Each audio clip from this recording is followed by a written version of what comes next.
এক ফকির, সে নাকি বলেছিল, কোন জাতের ফকির জানি না, সে তার স্রষ্টার কাছে বলেছিল, স্রষ্টা আমি তো গরিব ফকির, তোমায় তো সব কিছুই দিতে পারো, তা আমাকে যদি তুমি একটু ধনসম্পদ দিতে, যা দিয়ে আমি জীবনে খরচ না করে পারি, ভিক্ষা না করে পারি, এরকম যদি একটু কিছু দিতা।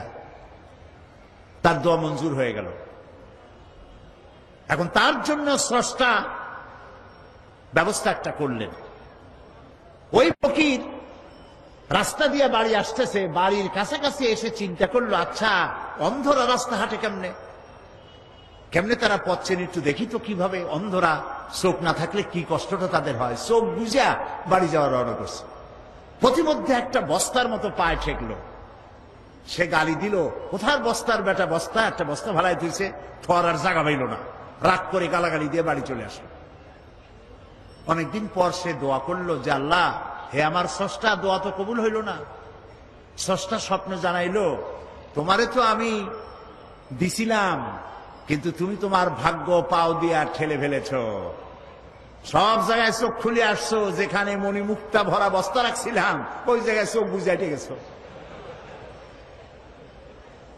এই পৃথিবীতে মানুষের, মুসলমানেরা তাদের স্বাধীনতা, সার্বভৌমত্ব, তাদের ইজ্জত, তাদের সম্ভ্রম, তাদের নেতৃত্ব, তাদের কর্তৃত্ব, তাদের প্রভুত্ব পৃথিবীর উপরে প্রতিষ্ঠিত করে দেবে যে কোরআন, সেই কোরআনের ব্যাপারে তারা অন্ধ। সব বোঝে, কোরআন বোঝে না। বিমল মিত্রের কড়ি দিয়া কিনলাম বই, এত বড় বই, আগাগোড়া পড়তে মাথায় যন্ত্রণা হয় না। শরৎচন্দ্র, বঙ্কিম, রবীন্দ্রনাথের রচনাবলী এত বড় বড়, সব পড়ে, মাথায় যন্ত্রণা হয় না। কিন্তু কোরআনে কারিমের অনুবাদ সহ পড়তে গেলে মাথায় যন্ত্রণা, পেটে গ্যাস্ট্রিক, চোখের মধ্যে জ্বালা করে, কানের মধ্যে সনসন করে, তাই তকদিরও ঠন ঠন করে। এই তকদিরকে যদি আমরা তকদির খুলতে চাই, ভাগ্য বদলাতে চাই, এই কোরআনের বিকল্প আকাশের নিচে জমিনের উপরে কিচ্ছু নাই। প্রিয় ভাই সব, এই কোরআন এমন এমন ঘটনা বর্ণনা করেছে যা ষষ্ঠ শতাব্দীর দুনিয়া এর কিছুই জানত না। এ কোরআন অবশ্য কিছু কিছু ঘটনা ইহুদিদের কিতাব এসছে, কিন্তু তা অতিরঞ্জিত, বিকৃত হয়ে এসেছে। আল্লাহ পাক ওহীর মাধ্যমে নবী করিম সাল্লাল্লাহু আলাইহি সাল্লামকে ইতিহাস শিখাইছেন, ইতিহাস জানিয়েছেন। আদম আলাইহিস সালাম, নূহ আলাইহিস সালাম, ইব্রাহিম আলাইহিস সালাম, ফিরাউন, নমরুদ ইত্যাদির ইতিহাস, রাসূলকে সঠিক ইতিহাস কে শিখাইছে বলেন? আল্লাহ রাব্বুল আলামিন বলেন, تلك من أنباء الغيب نوحيها إليك ما كنت تعلمها أنت ولا قومك من قبل هذا। এটা হলো সেই অজ্ঞাত ঘটনা বলি, যা আপনি এ সম্পর্কে কিছুই জানতেন না, আপনিও জানতেন না, আপনার কওমও জানতো না। আমি ওহীর মাধ্যমে সঠিক ঘটনাগুলি আপনাকে জানিয়ে দিয়েছি। হযরত ইউসুফ আলাইহিস সালামের ঘটনা বর্ণনা করে আল্লাহ পাক বলছেন, যালিকা মিন আনবাইল গায়বি নূহিহি ইলাইকা ওয়া মা কুনতা লাদাইহিম ইয আজমাউ আমরাহুম ওয়া হুম ইয়ামকুরুন। এটা হলো সেই ঘটনা যা আমি ওহীর মাধ্যমে আপনাকে জানিয়েছি, ইউসুফ আলাইহিস সালামের ঘটনা। অথচ তার ভাইরা যখন ঐক্যবদ্ধভাবে তার বিরুদ্ধে ষড়যন্ত্র করতেছিল, তখন আপনি সেখানে উপস্থিত ছিলেন না। আমি ওহীর মাধ্যমে প্রাগ ঐতিহাসিক এসব ঘটনা আপনাকে জানিয়ে দিয়েছি। আল্লাহ রাব্বুল আলামিন হযরত মূসা আলাইহিস সালামের ঘটনা রাসূলকে কোরআনের মাধ্যমে শোনাচ্ছেন আর বলছেন, وما كنت بجانب الغربي إذ قضينا إلى موسى الأمر وما كنت من الشاهدين। আর সিনাই পর্বতের পশ্চিম প্রান্তে মূসা আলাইহিস সালামকে আমি যখন তাকে নির্দেশাবলী দিয়েছিলাম, আপনি সেখানে উপস্থিত ছিলেন না, আমি ওহীর মাধ্যমে আপনাকে সে ঘটনাও জানিয়েছি। كذلك نقص عليك من أنباء ما قد سبق وقد آتيناك من لدنا ذكرا। এভাবেই আপনার কাছে অতীতের সমস্ত ঘটনা বলি আমি আপনাকে নিজের নিকট থেকে একটির পর একটি করে ওহীর মাধ্যমে জানিয়ে দিয়েছি। এভাবে আল্লাহ তাআলা রাসূলকে ইতিহাস জানালেন। আল্লাহ তাআলা রাসূলকে বিশ্বলোক সম্পর্কে, ঊর্ধ্বলোক সম্পর্কে জ্ঞান দান করেছেন। 1665 খ্রিস্টাব্দে স্যার আইজাক নিউটন তিনি মাধ্যাকর্ষণ শক্তির কথা বিশ্ববাসীকে জানালেন। কিন্তু আশ্চর্যের কথা যে নবী করিম সাল্লাল্লাহু আলাইহি ওয়াসাল্লাম কখনো কোনো সায়েন্স ল্যাবরেটরিতে কোনো গবেষণা করেননি, কোনো একাডেমিক কোয়ালিফিকেশন গ্রহণ করেননি, লিখতে জানেন না, পড়তে জানেন না। স্যার আইজাক নিউটন যে তথ্য তিনি দিলেন 1665 খ্রিস্টাব্দে, আজ থেকে 1500 বছর পূর্বে এক নিরক্ষর উম্মি নবীর মুখ থেকে আল্লাহ রাব্বুল আলামিন সেই মাধ্যাকর্ষণ শক্তির কথা কোরআন শরীফে আল্লাহ উল্লেখ করে দিয়েছেন। আল্লাহ রাব্বুল আলামিন বলেন, ইন্নাল্লাহা ইউমসিকুস সামাওয়াতি ওয়াল আরদা আন তাজুলা। নিশ্চয়ই আল্লাহ নবমণ্ডল এবং ভূমণ্ডলকে এমন ভাবে ধারণ করে রেখেছেন যে এটা পরস্পর থেকে বিচ্ছিন্ন হতে পারে না। এর মধ্যেই ইঙ্গিত রয়েছে যে প্রত্যেকটি গ্রহের আলাদা আলাদা ল অফ গ্রাভিটেশন, মাধ্যাকর্ষণ শক্তি রয়েছে। সুবহানাল্লাহ বলুন। আমি ব্ল্যাক হোলের কথা আপনাদেরকে গত বছর না কবে শুনিয়েছিলাম। এই ব্ল্যাক হোলের কথা, অন্ধকূপের কথা আজ বিজ্ঞানীরা বলছেন। মহাশূন্যের ভিতরে রয়েছে ব্ল্যাক হোল। ব্ল্যাক হোলটা কি একথা আমি আপনাদের সামনে আলোচনা করেছিলাম যে সূর্য হচ্ছে পৃথিবীর চাইতে 13 লক্ষ গুণ বড়,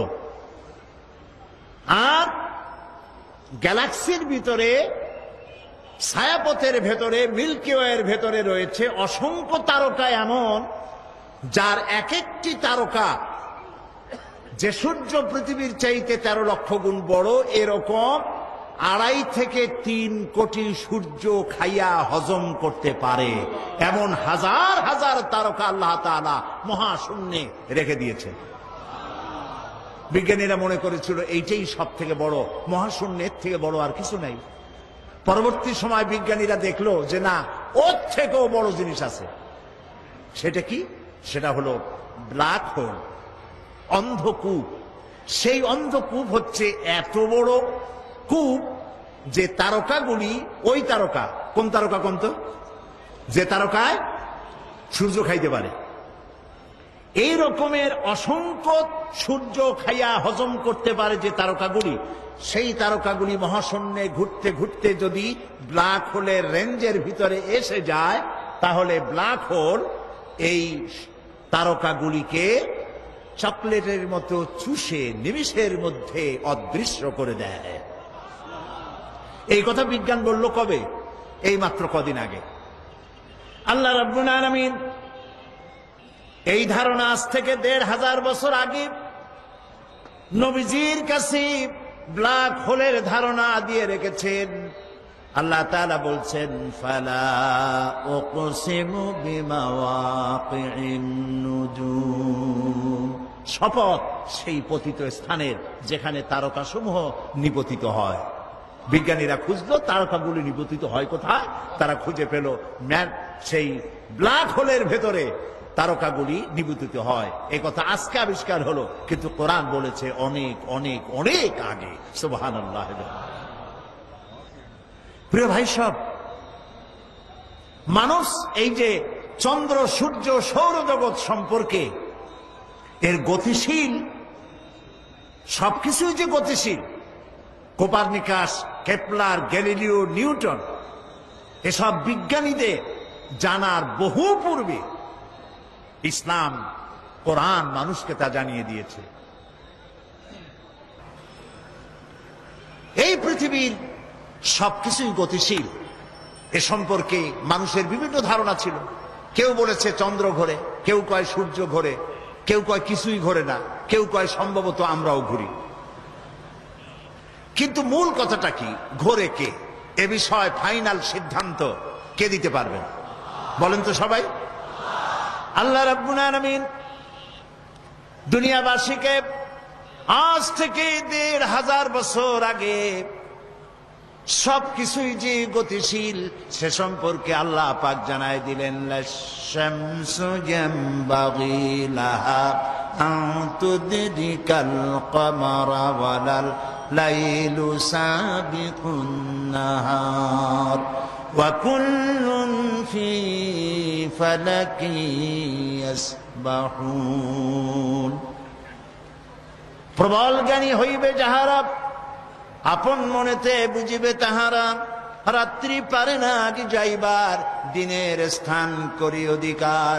চন্দ্র বাঁধে না সূর্যের গায়েতে, সূর্য পারে না চন্দ্রকে ধরিতে, যার যে স্থান বহাল রাখিয়া ভ্রমণ করিছে খোদাকে ডরিয়া। ওয়া কুল্লুন ফি ফালাকি ইয়াসবাহুন, যা কিছু আছে মহাশূন্যে সব ঘুরছে ঘুরছে ঘুরছে, কেউ দাঁড়ানো নাই। পৃথিবী ঘোরে, চন্দ্র ঘোরে, সূর্য ঘোরে, সব ঘুরছে। এই তথ্য আল্লাহ তাআলা দিয়েছেন। বিজ্ঞানের অনেক থিওরির ভিতরে এটিও একটি থিওরি যে বিজ্ঞানের কোন থিওরি ফাইনাল নয়। আজকে এক বিজ্ঞানী এক কথা বললো, কালকে আরেকজন আসে থাপ্পড় মেরে তারটা উড়াই দিয়ে নিজেরটা এস্টাবলিশ করতো, ঠিক না? কিন্তু কোরআন শরীফের ব্যাপারে কোরআনে বর্ণিত বিজ্ঞানের এই তত্ত্বটি ভুল, এই কথা বলার মতো হিম্মত পৃথিবীতে কারো আজও হয়েছে? যদি কারো হিম্মত হয় বলেন, আমরা শুনি। এই হিম্মত পৃথিবীতে কারো নাই। এ কোরআন মানুষের সৃষ্টি নৈপুণ্যতার কথা বলেছে, কিভাবে মানুষ সৃষ্টি হয়েছে এ ধারণা দিয়েছে কোরআন। এ ধারণা দিতে গিয়ে দার্শনিকরা ভুল করেছে। মার্কস বলেছেন মানুষ পেট সর্বস্ব, ফ্রয়েড বলেছেন মানুষ সেক্স সর্বস্ব, ডারউইন বলেছে মানুষ মানুষই না, মানুষ বান্দরের গোষ্ঠী। কত বড় উল্লুক!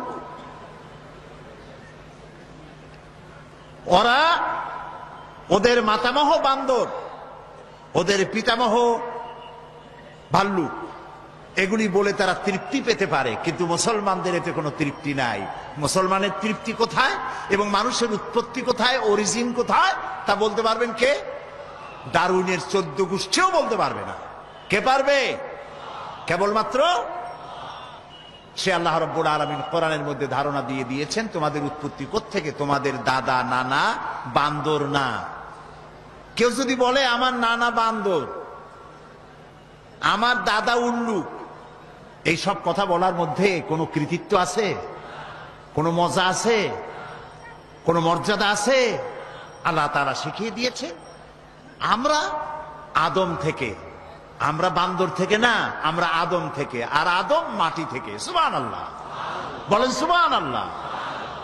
প্রিয় ভাই সব, কোরআন এসব কথায় বৈজ্ঞানিক তত্ত্বগুলি আল্লাহ তাআলা কোরআনের মধ্যে স্পষ্ট করে মানব গোষ্ঠীকে জানিয়ে দিয়েছে।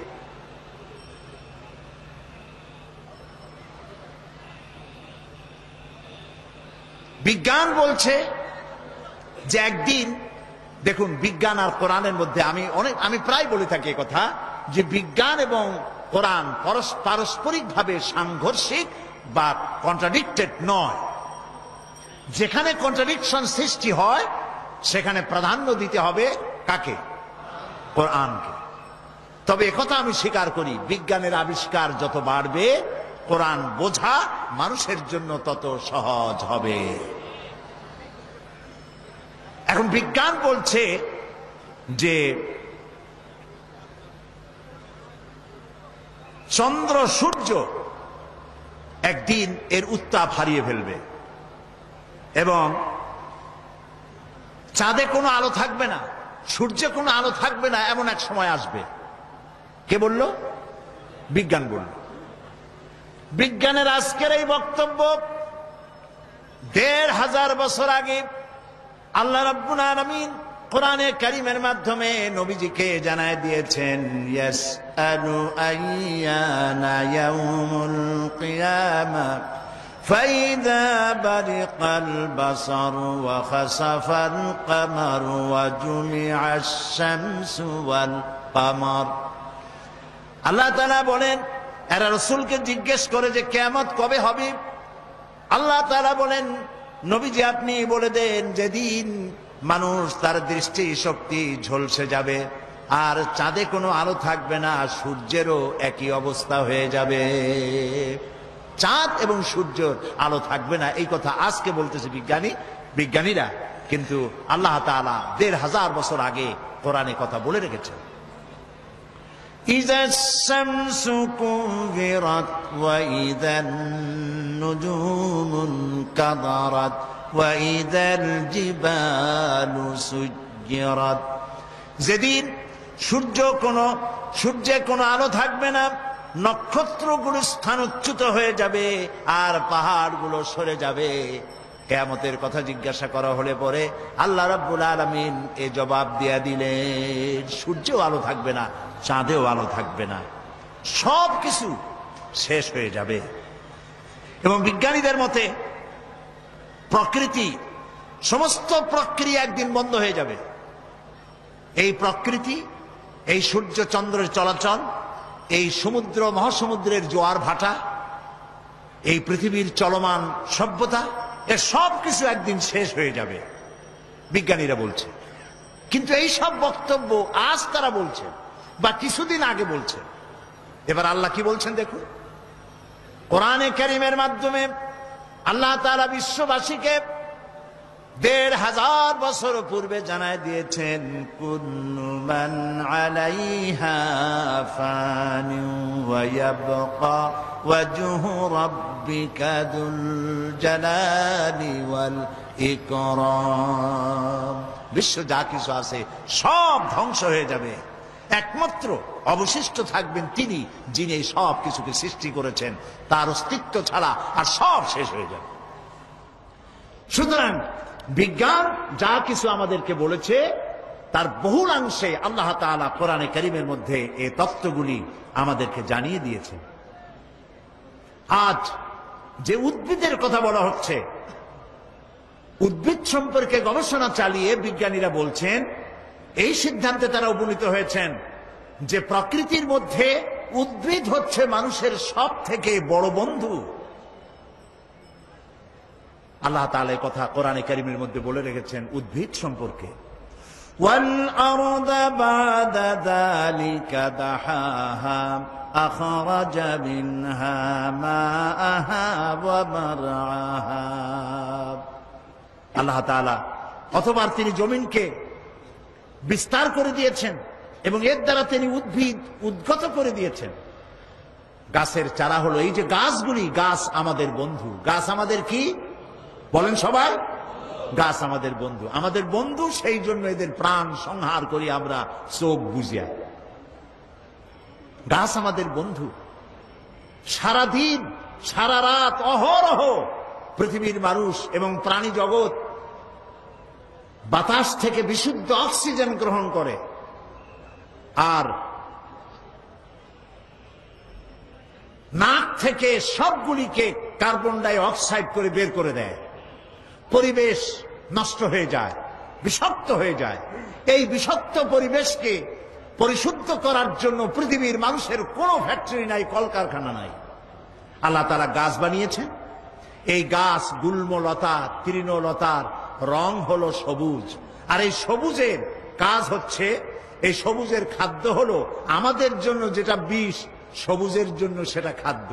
আমাদের ছেড়ে দেওয়া কার্বন ডাই অক্সাইড তারা গ্রহণ করে, এবং সূর্যের উত্তাপ, সূর্যের আলো আর গ্রিন রং দুটোতে মিলে এক প্রকারের রন্ধন ক্রিয়ার মধ্য দিয়ে সারা রাত বসে এটাকে তারা আবার অক্সিজেন বানায়া শূন্যের ভিতরে ছেড়ে দেয়, যা দিয়ে জগৎবাসী বেঁচে থাকে। সুবহানাল্লাহ।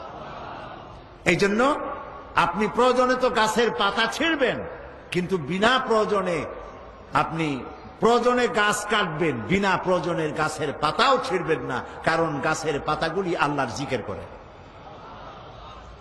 মুসলিম শরীফের হাদিসে এসেছে, কেউ যদি একটি গাছ লাগায় সৎ নিয়ত করে, ওই গাছের ফল যত প্রাণীতে খাবে, যত পাখিতে খাবে, মানুষের আশ্রয় নিবে, মানুষের উপকৃত হবে, সদকায়ে জারিয়ার এই সওয়াব কিয়ামত পর্যন্ত বৃক্ষ যে লাগিয়েছিল তার আমলনামায় লেখা হবে।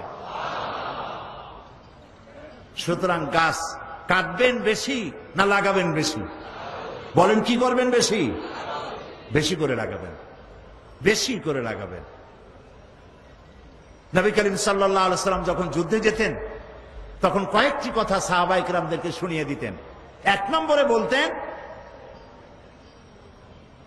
অসুস্থ, বৃদ্ধ, নারী, শিশু এই লোকদের উপরে হস্তক্ষেপ করবে না, অত্যাচার করবে না। দুই নম্বরে বলতেন, কোন ফলদার বৃক্ষকে কর্তন করবে না, কোন ফলদার বৃক্ষ কাটবে না, নিষেধ করে দিতেন। সুতরাং গাছ, উদ্ভিদ যে আমাদের বন্ধু, একথা আজকে নতুন আমরা শুনতেছি, কিন্তু কোরআন হাদিসে সব কথা বলে রেখেছে অনেক অনেক আগে। আমি আপনাদেরকে বুঝাতে চেষ্টা করেছি যে কোরআনে কারীম আল্লাহ রাব্বুল আলামিন নাজিল করেছেন পৃথিবীর সমস্ত মানুষের কল্যাণের জন্য। এর মধ্যে রয়েছে বিজ্ঞান, রয়েছে অর্থনীতি, রয়েছে দর্শন, রয়েছে রাজনীতি, সব আছে। তিবিয়ানান লিকুল্লি শাই, আল্লাহ তাআলা বলছেন আমি সব কথা খুলে খুলে বয়ান করে দিয়েছি কোরআনের মধ্যে। আমরা বলি সুবহানাল্লাহ। প্রিয় ভাই সব, আবারও বলি, এই কোরআনের মধ্যে রাজনীতি আছে বলে এটা রাজনীতির কিতাব নয়, মুখস্থ করুন এবং মনে রাখেন। বিজ্ঞান আছে বলে এটা বিজ্ঞানের কিতাব নয়, পররাষ্ট্র স্বরাষ্ট্রনীতি আছে বলে পররাষ্ট্র স্বরাষ্ট্রনীতির কিতাব নয়। বিষয়টা কি? বিষয়টা হচ্ছে আমার জীবন আপনার জীবন, আমার ব্যক্তি আপনার ব্যক্তি, পরিবার, সমাজ, রাষ্ট্র তথা বিশ্বকে পরিচালনা করার জন্য যত নীতিমালা প্রয়োজন, সমস্ত নীতিমালার মূল নীতি যে কিতাবে লেখা হয়েছে সেই কিতাবের নাম বলে সুবহানাল্লাহ। এই জন্য একজন মুসলমানকে তাই কোরআনের পূর্ণাঙ্গ অনুসারী হতে হবে। কোন একজন মুসলমান কোন অবস্থাতেই ধর্ম নিরপেক্ষ হতে পারবে না। এই বিষয়টি খুবই গুরুত্বপূর্ণ। এখন যে বিষয়টির কথা আমি বলবো এটি খুবই গুরুত্বপূর্ণ। শুনতে চান না চান না? প্রিয় ভাই সব, শুনতে হবে, তাহলে কাজে লাগবে। যদি শুনি আর বুঝি কাজে লাগবে। বলেন আলহামদুলিল্লাহ। এই ধর্মনিরপেক্ষ মতবাদের কথা গত বছর আমি এখানে বলেছি। আমি 1997 সনে পার্লামেন্টে তদানীন্তন প্রধানমন্ত্রীর সামনে ধর্মনিরপেক্ষ মতবাদের ব্যাখ্যা আলোচনা করেছি। আপনারা রেডিও, টেলিভিশন, পত্র পত্রিকায় অবশ্যই তা দেখতে পেয়েছেন। এবং এটি আমাদেরকে জানতে হবে, বুঝতে হবে, একজন মুসলমান কোন অবস্থায় ধর্মনিরপেক্ষ মতবাদের অনুসারী হতে পারে না। কেন পারে না? কেন পারে না সেই জন্য জানতে হবে ধর্মনিরপেক্ষ মতবাদের ইতিহাস। ধর্মনিরপেক্ষ মতবাদ তৈরি হয়েছে মধ্যযুগীয় ইউরোপ সভ্যতায়। কাগজ কলম থাকলে নোট নেন, আর না থাকলে ব্রেনে, মেমোরিতে তুলে রাখুন, তাহলে আরেকজনের কথার জবাব দিতে পারবেন। মধ্যযুগীয় ইউরোপ সভ্যতায় তখন চলতেছিল চার্চ দিয়ে পাদ্রীরা ধর্মের নামে রাজ্য চালাতো। শুনতেছেন কথা আপনারা? ধর্মের নামে রাষ্ট্র চালাতো। তারা ধর্মের নামে রাষ্ট্র চালাতে গিয়ে নারীদের ব্যাপারে বলল, নারীরা হলো শয়তানের ব্রোকার। ব্রোকার বোঝেন? বাংলায় কি কয়? দালাল। শয়তানের দালাল। তার মানে তিনি বেহেশতের ভিতরে হযরতে হাওয়া, তাদের ধারণায় নাউজুবিল্লাহ, তিনি হযরত আদম আলাইহিস সালামের কাছে শয়তানের পক্ষ থেকে দালালি করে নিষিদ্ধ ফল, নিষিদ্ধ বৃক্ষের কাছে নিতে এবং নিষিদ্ধ ফল ভক্ষণ করতে বাধ্য করেছিল। তাই স্বর্গচ্যুতি ঘটেছে, নইলে আমরা স্বর্গেই থাকতাম। এই জন্য নারীরা হলো শয়তানের কি? দালাল। নারীদেরকে শুধু ভোগ করো, তাদেরকে কোন ক্রমে জমি জমার উত্তরাধিকার দিও না, তারা ভোগের সামগ্রী, তারা ভোট দিতে পারবে না, জমি জমা বেচা কিনা করতে পারবে না। নারীদেরকে তারা ভোগের সামগ্রী বানিয়েছিল। ইতিহাস মনে রাখুন, নারীরা ছিল নির্যাতিতা, অধিকার বঞ্চিতা। সেই সময় চাষ দিয়ে যারা স্টেট চালাতো, তারা শিক্ষিত লোকের উপরে, বিজ্ঞানীদের উপর অত্যাচার করত। শিক্ষিত লোক যাতে মাথা চাড়া দিয়ে উঠতে না পারে, সেজন্য শিক্ষার প্রতি মানুষকে নিরুৎসাহিত করত। গ্যালিলিওর মতো একজন বিশ্ববিখ্যাত বিজ্ঞানীকে একটি সত্য প্রকাশ করার কারণে তাকে বিষ পান করাইয়া হত্যা করেছিল। সেই সময় শুরু হয়ে গেল বিজ্ঞান মনস্ক মানুষ আর চার্চের পাদ্রী, দুই দলের মধ্যে সংঘর্ষ শুরু হলো। এই দেশে আমরা ধর্ম দিয়ে রাষ্ট্র চালাতে দেব না, ধর্ম নিরপেক্ষ রাষ্ট্র হতে হবে, ধর্ম আর রাজনীতি একসাথে চলতে পারে না। এটা শুরু হলো। কোথায় শুরু হলো কন্ত? মধ্যযুগীয় ইউরোপে। এবং এরপরে এই সংঘর্ষে চার্চ হেরে গেল, পাদ্রীরা হেরে গেল, জিতে গেল বিজ্ঞান মনস্ক লোকেরা। সেদিন থেকে ধর্ম নিরপেক্ষ, ধর্ম আর রাজনীতি আলাদা শুরু হয়ে গেল। আমার প্রশ্ন এবার আপনাদের কাছে, যে কারণে মধ্যযুগীয় ইউরোপে ধর্মনিরপেক্ষ মতবাদের সৃষ্টি হয়েছিল, ইসলামে তেমন কোনো কারণ ঘটেছে কি? জবাব দেন সবাই। তারা নারীর উপর অত্যাচার করেছিল বলেই চার্চ থেকে রাজনীতি আলাদা করতে হয়েছিল। ইসলাম কি নারীকে নির্যাতন করেছে, না নারীর অধিকার প্রতিষ্ঠিত করেছে? নারীর যখন কোনো অধিকার ছিল না, নারীর যখন কোনো সম্মান ছিল না, নারীকে অধপতনের অতল তলদেশ থেকে সম্মানের হাত ধরে রানীর মর্যাদায় সম্রাজ্ঞীর আসনে সমাসীন করেছে ইসলাম। নারীকে মাতৃত্বের মর্যাদা দিয়েছে। তোমরা কারে কি শিখাও? ওয়েস্টার্ন সিভিলাইজেশন বলে কি শিখাতে চাও? আমরা লেখাপড়া করি নাই? ইউরোপ আর আমেরিকা সেদিন ভোটাধিকার দিল তার নারীদেরকে, সেদিন বেচা কেনা করার, সম্পত্তি বিক্রি আর খরিদের অধিকার দিল। আর ইসলাম নারীকে বেচা কিনা করার, পিতা এবং মায়ের এবং স্বামীর সম্পত্তির উত্তরাধিকার করেছে ১৫০০ বছর আগে। তাকে ভোটাধিকার দিয়েছে, তাকে গণতান্ত্রিক অধিকার দিয়েছে, তার স্বামীর সমান অধিকার দিয়েছে। বিশ্বনবী মাত্র ২০ থেকে ২৫ মিনিটের একটি ভাষণ দিয়েছিলেন আরাফাতের ময়দানে। জীবনের শেষ ভাষণ, ঐতিহাসিক ভাষণ, বিশ্বনবীর বিশ্ব সেরা ভাষণ, মাস্টার স্পিচ।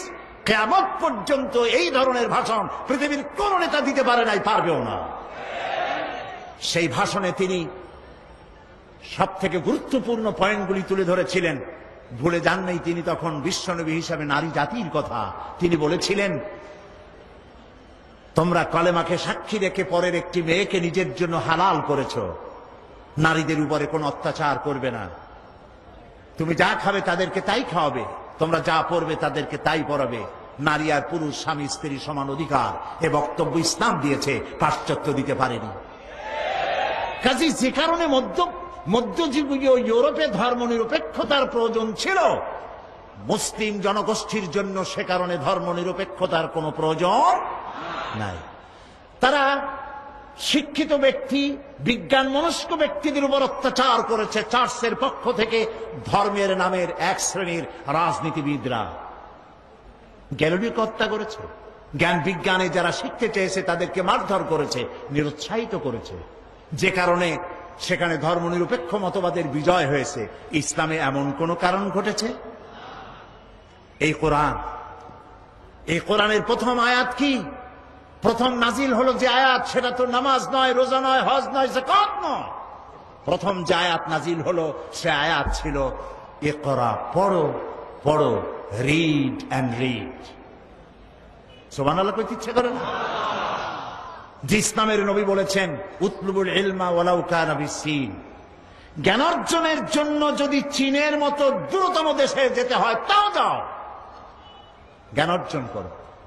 যখন নবীজির হাতে বন্দীরা আসতেন, যুদ্ধ বন্দীরা, নবীজি তাদেরকে শর্ত করতেন, যদি কোনো শিক্ষিত বন্দী 10 জন নিরক্ষর লোককে অক্ষর জ্ঞান দিতে পারে, এই শর্তে তাদেরকে মুক্তি দেওয়া হবে।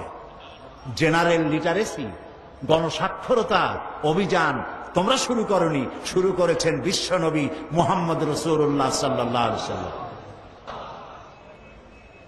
নবীজি আরো বলেছেন, 1 ঘন্টা যদি কেউ জ্ঞান চর্চা করে 60 বছরের নফল ইবাদতের সওয়াব আল্লাহ তার আমলনামায় লিখে দিবেন। কাজী জ্ঞানের দিকে ইসলাম উৎসাহিত করেছে। কাজী যে কারণে মধ্যযুগীয় ইউরোপ সভ্যতায় ধর্ম নিরপেক্ষতার প্রয়োজন ছিল, ইসলামে সেই ধরনের কোনো কারণ কোনো কালেও ঘটে নাই। অতএব আমরা স্পষ্ট করে বলতে পারি, আল্লাহ যা করেছেন শয়তান তার উল্টো একটা করেছে। আল্লাহ করেছেন, আল্লাহ দিয়েছেন যাকাত ভিত্তিক ব্যবস্থা, শয়তান করেছে সুদ ভিত্তিক ব্যবস্থা। আল্লাহ তাআলা তৈরি করেছেন ইসলাম, শয়তান তৈরি করেছে ধর্ম নিরপেক্ষ মতবাদ। ধর্ম নিরপেক্ষ মতবাদের স্রষ্টা হচ্ছে খোদ শয়তান, আর শয়তানের তৈরি করা এই মতবাদ কোন মুসলমান গ্রহণ করতে পারে না, পারে না, পারে না।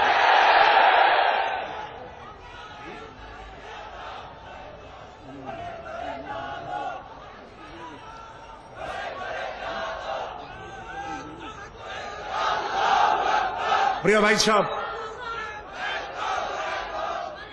ধর্মনিরপেক্ষবাদীরা, খারাপ লাগতেছে আপনাদের? আমি জানি খারাপ লাগবে না, কারণ আমরা হেদায়েত নিতে আসছি। অযৌক্তিক কথা বলবো, সেদিন আপনারা আমাকে বিদায় সালাম দিয়ে দেবেন, বলবেন চিরাময় আর আসবেন না। কোরআন হাদিসের বাইরে কথা বলবো না ইনশাআল্লাহ। এবং আমার পেছনে যারা বসে আছেন, বড় বড় আলেমরা বসে আছেন, এবং আমার সামনে যারা বসে আছেন, বহু আলেম সামনেও বসে আছেন, আলহামদুলিল্লাহ বলেন। চট্টগ্রাম তাফসিরের মাহফিল গতকালকের মতো আজও শোনাতে চাই। চট্টগ্রাম তাফসিরের মাহফিল সারা পৃথিবীর মধ্যে কোরআনের তাফসিরের সর্বশ্রেষ্ঠ মাহফিল, সর্ববৃহৎ মাহফিল। কোরআন শরীফের তাফসিরের এত বড় মাহফিল পৃথিবীর কোথাও হয় না। এখানে যে কথা বলা হয় সব কথা রেকর্ড হয়ে সারা দুনিয়ায় ছড়ায় যায়। আমি আজকে এই কথা এই জন্য আনলাম, আমি এসে দেখতে পেলাম এখানের একটি পত্রিকায় এক ব্যক্তি, তিনি ধর্মনিরপেক্ষতার ব্যাপারে আমাকে আক্রমণ করে কিছু কথা লিখেছেন। আমি তার নাম নিতে চাই না, আমি তার জন্য দোয়া করি। তার নাম মুসলমান দেখলাম, আল্লাহ তাআলা তাকে হেদায়েত দিন, আমরা বলি আমিন। কই তিনি আমার প্রতিবাদ করলেন, কিন্তু হুমায়ুন আজাদ নামের এক পশু ইত্তেফাক পত্রিকায় কোরআনকে, ইসলামকে যেভাবে আক্রমণ করলো, মুসলমানের গায়ে রক্ত যদি শরীরে থাকে প্রত্যেকটি মুসলমানের প্রতিবাদ করতে বাধ্য। আজ ঢাকা বিশ্ববিদ্যালয়, মুসলমান দেশের বিশ্ববিদ্যালয় এমন কুলাঙ্গার কেমনে চাকরি করে আল্লাহ ভালো জানেন। এমন শয়তানের চাকরি থাকা উচিত নয়। এটা মুসলমান তো নয়, মানুষ নয়, শয়তান।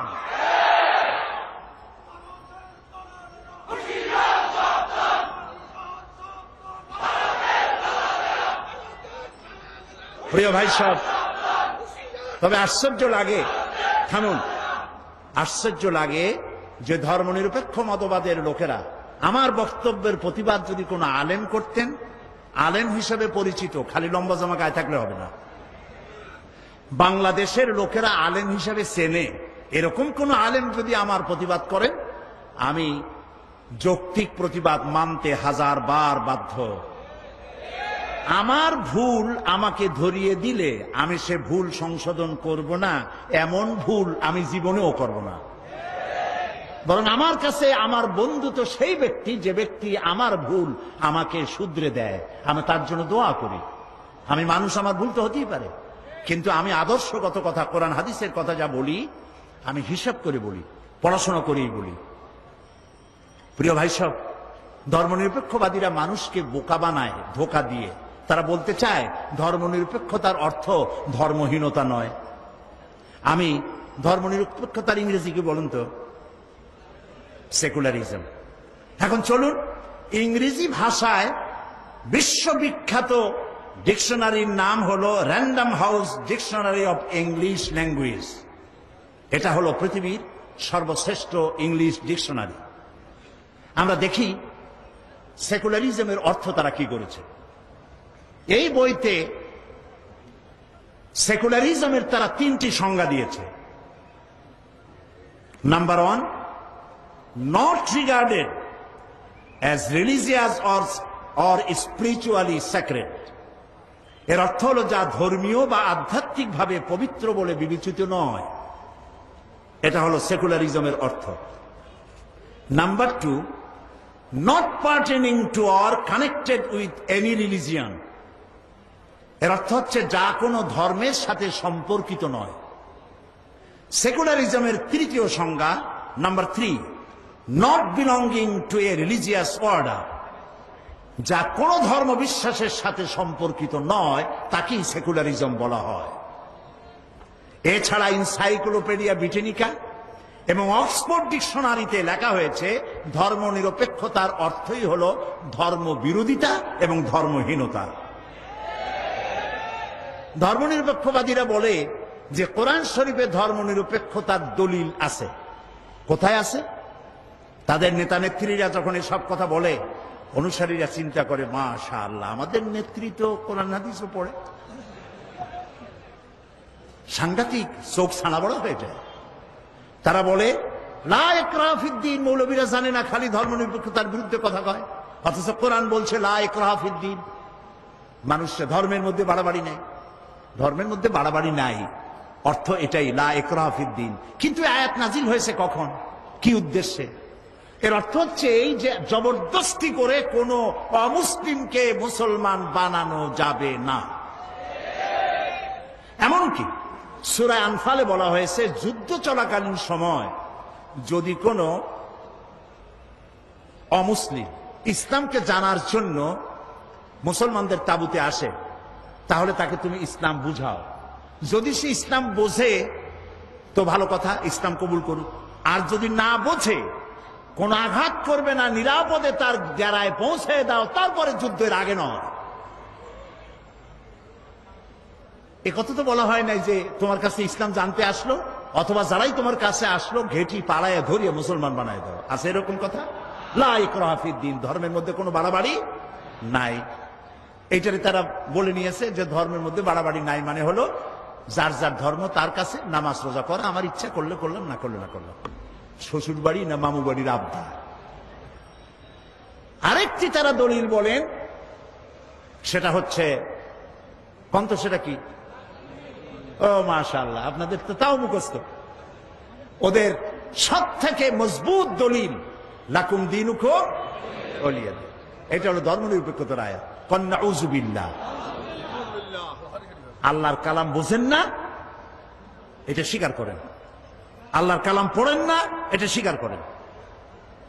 কোরআন শরীফের প্রতিটি সূরা নাজিলের একটা প্রেক্ষাপট আছে, তাকে আরবিতে কি বলা হয়? শানে নজুল। আপনি যে আয়াতটা পড়লেন লাকুম দীনুকুম ওয়ালিয়া দিন, এটি কোন সূরা? সূরা কাফির। এটা নাজিলের প্রেক্ষাপট কি? নাজিলের প্রেক্ষাপট হলো কাফেরেরা মুহাম্মদ সাল্লাল্লাহু আলাইহি ওয়াসাল্লামকে বলেছিল যে ইয়া মুহাম্মদ সাল্লাল্লাহু আলাইহি ওয়াসাল্লাম বলবেন না, তা আমার বলে দিতে হয় কেন? যখনই নাম শুনবেন আর বলবেন, সাথে সাথে বলবেন সাল্লাল্লাহু আলাইহি ওয়াসাল্লাম। আসুন আমরা ভাগ করে নিই ধর্মকে। আমাদের মধ্যে ধর্ম নিয়ে তো একটুখানি টাগ অফ অর হচ্ছে, কাশমাকাশ হচ্ছে। আসুন আমরা কাজ করি। কি কাজ? বলে আমরা কোরাইশরা কিছুদিন আপনার মসজিদে গিয়ে আপনার আল্লাহরে 2-1টা সেজদা দিয়ে আসবো, আর আপনি আপনার দলবল নিয়ে মাঝে মধ্যে আমাদের মূর্তিগুলার সামনে প্রণাম করে যাবেন। এভাবে আমরা ধর্ম ভাগাভাগি করে নেব। এটি হচ্ছে প্রেক্ষাপট। এই প্রেক্ষাপটে আল্লাহ তাআলা সূরা নাজিল করলেন, কুল ইয়া আইয়ুহাল কাফিরুন লা আ'বুদু মা তা'বুদুন। বলুন, হে কাফেরেরা, তোমরা যার ইবাদত করো আমরা তার ইবাদত করি না, আবার আমরা যার ইবাদত করি তোমরা তার ইবাদত করো না। অতএব শেষ দিকে গিয়ে আল্লাহ তাআলা কনক্লুশন, শেষ কথা গিয়ে বললেন, লাকুম দীনুকুম ওয়ালিয়া দীন। অতএব তোমাদের ধর্ম তোমাদের জন্য, লাকুম দীনুকুম, তোমাদের ধর্ম তোমাদের জন্য, তোমাদের দিন তোমাদের জন্য। আর আমাদের দিন আমাদের জন্য। এখানে কি নিরপেক্ষর কথা না পক্ষের কথা? একটু বিবেক সম্মত হয়ে বুঝে শুনে জবাব দেন। এই আয়াতের অর্থ কি দাঁড়ালো? ধর্মের পক্ষ না নিরপেক্ষ? ধর্মের পক্ষে। কাফেরেরা তোমরা তোমাদের ধর্মের পক্ষে থাকো, আমরা আমাদের ধর্মের পক্ষে থাকি। ধর্ম নিয়ে কোনো 50-50 ভাগ করা চলবে না। এটাই হলো মূল কথা। এখন এই ধর্ম নিরপেক্ষর কথা তারা বলেন যে আমাদের দেশে সুফি দরবেশরা তারা ধর্ম নিরপেক্ষ ছিলেন। নাউজুবিল্লাহ। কোন সুফি, কোন দরবেশ, কোন ওলি ধর্ম নিরপেক্ষ ছিলেন? প্রমাণ করুন। আল্লাহ নবী ধর্ম নিরপেক্ষ ছিলেন? আল্লাহ নিজেও কি ধর্ম নিরপেক্ষ? আমার একদিন বলছিল, আমি একবার পার্লামেন্টে ওই দলের নাম নিলাম না, একজন মুরব্বী নেতা, আমি তারে বললাম যে ভাই, আপনাদের সাথে আমাদের কোনো শত্রুতা নাই, আপনি আমার কোনো ধানি জমিনে আমার পাকা ধানে মই দেন নেই, আর আমিও আপনার কোনো হালের গরু পিঠে মারিনি। আপনার আমার বাড়ি পাশাপাশি না, যে জমির আইল ঠেলা ঠেলি নিয়ে কোনো শত্রুতা আছে। আপনার আমার শত্রু না, আমিও আপনাদের শত্রু হওয়া উচিত না। শুধু মতাদর্শ নিয়ে মতবিরোধ, আপনারা এই ধর্ম নিরপেক্ষ মতবাদটা বাদ দিলে ভালো করতেন। এটি একটি কুফরি মতবাদ। তিনি আমাকে বললেন, কোন কি? আল্লাহ নিজেই তো ধর্ম নিরপেক্ষ। আমি চিন্তা করলাম, দাড়ি বুড়ি পাইকে গেছে, দুর্ভাগ্য, কোরআন সম্পর্কে কোনো জ্ঞান নাই, আফসোস। আল্লাহ ধর্ম নিরপেক্ষ কেন হন? আল্লাহ তো সবচেয়ে ধর্মের পক্ষে। তিনি বলেছেন, ইন্নাদ-দীনা ইনদাল্লাহিল ইসলাম। আমার কাছে মনোনীত একমাত্র, কেবলমাত্র, শুধুমাত্র ওয়ানলি ওয়ান। নাম কি? বলেন, নাম কি? এই পৃথিবীর সমস্ত ধর্মের মধ্যে আল্লাহ তাআলা কোনটাকে নিজের পছন্দনীয় বলেছেন? চিল্লায় বলেন। তাহলে আল্লাহ নিজে ধর্মের পক্ষে, ইসলামের পক্ষে, ঠিক না? রাসূল নিরপেক্ষ। পৃথিবীর কোন একজন নবী ধর্মের ব্যাপার নিরপেক্ষ যদি থাকেন, আপনারা নাম কন, আমি শিখে যাই আপনাদের কাছে। রাসূলের অসংখ্য সাহাবীদের মধ্যে একজন সাহাবীর নাম বলেন যিনি ধর্ম নিরপেক্ষ ছিলেন। পৃথিবীতে হক্কানি যত আলেম আছে, আলেমের সংজ্ঞা আবারও বলি, কোন টুপি, দাড়ি, অনেক লম্বা জামা এ দিয়ে আলেম হয় না। আলেম হতে হলে ইলেম থাকতে হয় এবং জাতির কাছে আলেম হিসেবে বিবেচিত হতে হয়। সেরকম কোন আলেম আপনাদের কি জানা আছে যিনি ধর্ম নিরপেক্ষ? তাহলে আপনি বিএসসি পাস করেন আর এমএসসি পাস করেন, ইসলাম কিছুই বোঝেন নাই। আল্লাহ আপনার তৌফিক দিক, আপনি যাতে ইসলাম বোঝেন। প্রিয় ভাই সব,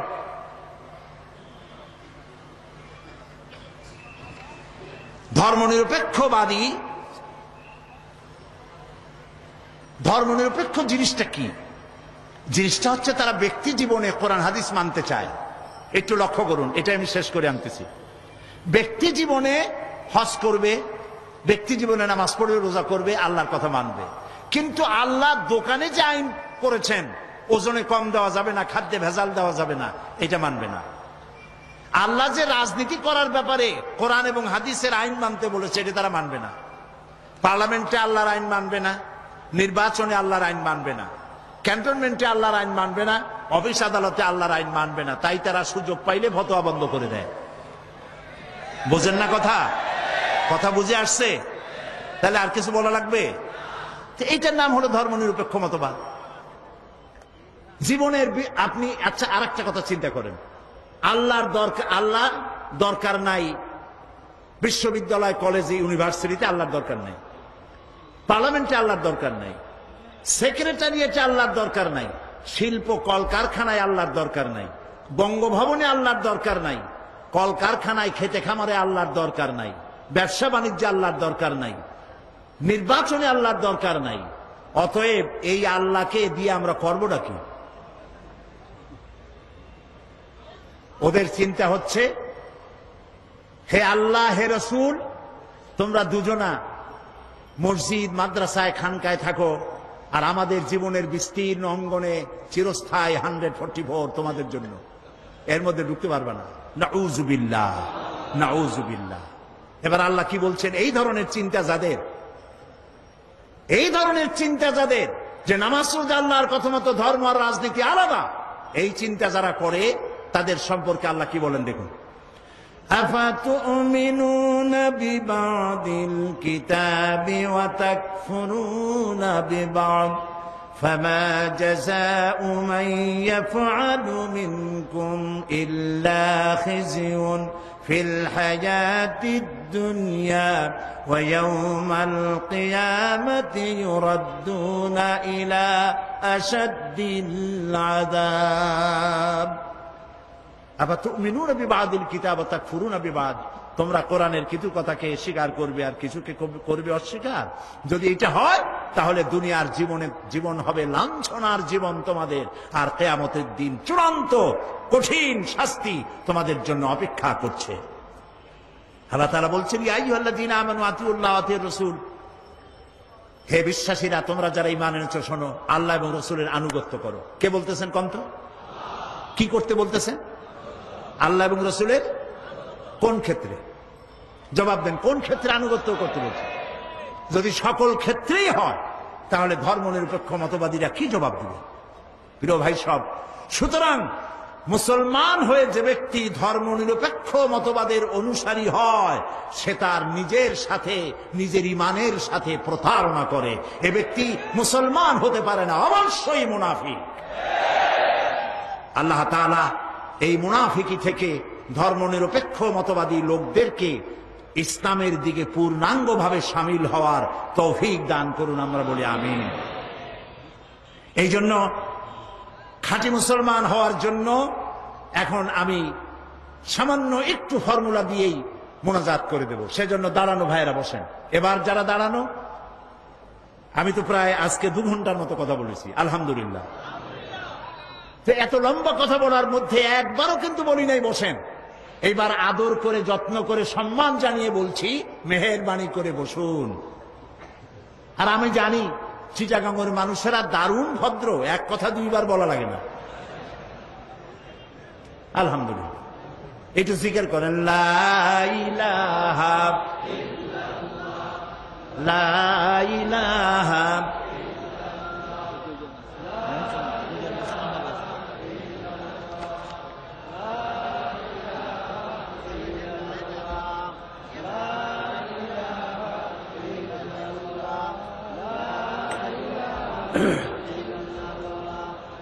বন্ধুগণ, ফর্মুলাটা পরে দেই। নতুন খবর, খুশির খবর, 2 জন অমুসলিম ভাই ইসলাম কবুল করতে এসেছেন। আমরা যদি